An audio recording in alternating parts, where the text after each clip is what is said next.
A brisk November night in northwest Omaha, fitting for the warmth of candlelight and memories of a teenager described by many as a bright, shining person. You realize how good you raised your son, that he had so much support, and it really means a lot that he had this many friends and that many friends cared about him. It's more than enough to believe. Pictures, memories, and candles dotting the small park between conversations about how much the neighborhood will miss the gentle giant. I love him, and I'll never forget about him. And if you ever think about getting in a car with someone that's drinking, don't do it. Jason's dad, Jamie Hald, says the vigil is bittersweet. It's nice to see the support and everything, but it really hurts because of the reason for it. Everyone we asked about Jason Hald describe him as a positive person who made people feel better on sad days. Jason was bright. He was a shining star, you know what I mean? And people gravitated towards him. One of those that gravitated towards him is 17-year-old Nick Hagan, who shared several classes with Jason at Northwest High School. It's been rough. Going through the hallways without him, you can definitely notice a difference. He was a big guy. He was a teddy bear, basically. He was gentle and kind, and so I miss seeing him walking through the halls, giving him a handshake, a high five if I needed it. It's really a kind of a shift in thinking about what Omaha is going to look like and how it's going to feel and how it's going to be.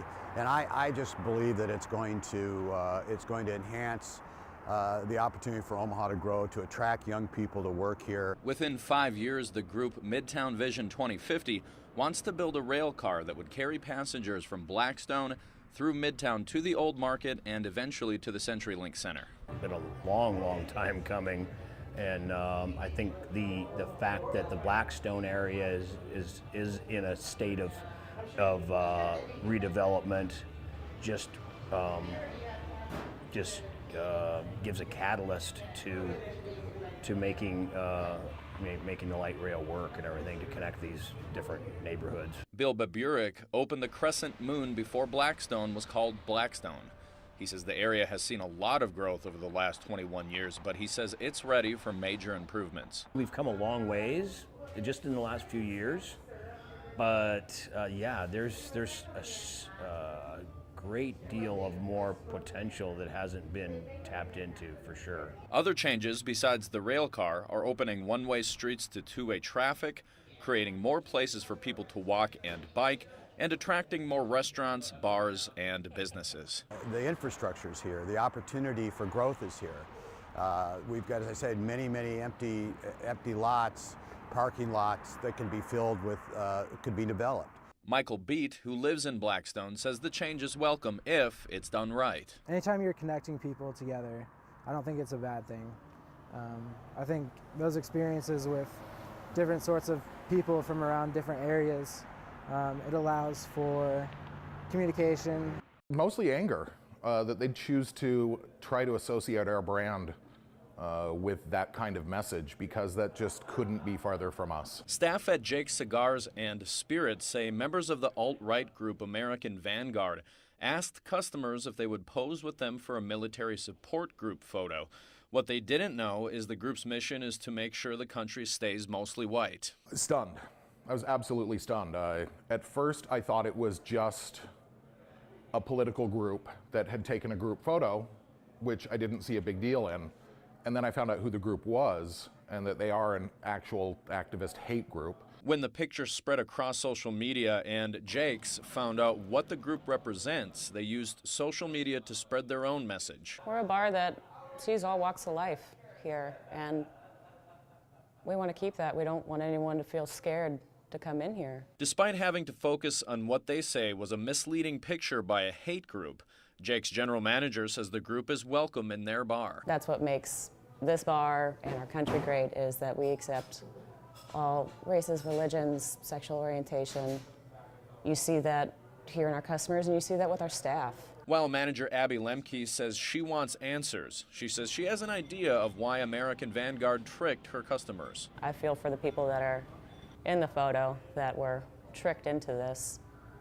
This group purely asked them to do this, so it looks like they have large numbers. It's a special day. it's good to know we aren't forgotten. 71 years and 3 months since U.S. Army combat veteran David Apple came back from fighting 4 years in the Pacific theater of World War II. He gets to stand in a building built for veterans like him, made possible by donations from his community. I appreciate you doing all this for us, regardless of which way of war you're in. You know, one more is not any more important than another. It's something that had to be done. Like Apple, Korean Army combat veteran Herbert Rock says today was overwhelming. It hits me kind of deep because I felt it was my duty. And I well up quite a bit when they do that. The new Pottawatomie County Veteran Affairs Office is nearly 4 times larger than the old office, which operated out of an old church for more than 50 years. The new $2.2 million, 6,300 square foot facility will provide Pottawatomie County veterans with services ranging from employment to health care referrals to hundreds more veterans than they could previously serve. It's something those who serve their country appreciate. Makes you feel good. It really does. What you see here is the world's first smart indicator. And what it's doing is it's detecting how many people, how many carts, how many items are in each line, and then showing customers which lane is shortest. From an idea in 2013 to a big investment by a grocery store chain, Indaflow founder and inventor Jacob Richards says it's been quite a ride. People didn't think that this would be something that would come to fruition. So what we really did is just stuck our heads down and said, we're going to do this. And if it works, great. If it doesn't, we know we tried. The technology Richards calls Philo is a sensor system that helps shorten lines by using colors. Green means that there are 1 or less customers in line. Orange means there are 3 or more.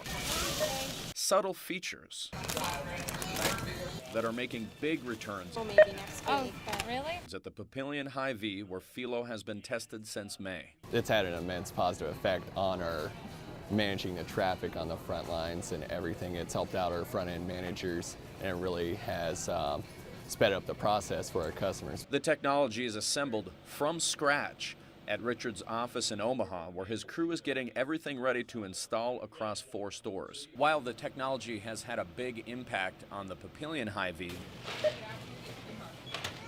these customers say it's much more subtle to them. Yeah, maybe a little bit, but I mean, just the accessibility, the easiness of it is what's nice. I mean, you don't have to do that. You can just kind of ballpark like, oh, that line looks shorter without actually having to walk down there and take more time out. That would be super beneficial just so you know which line could be in and out quicker and just on your way better.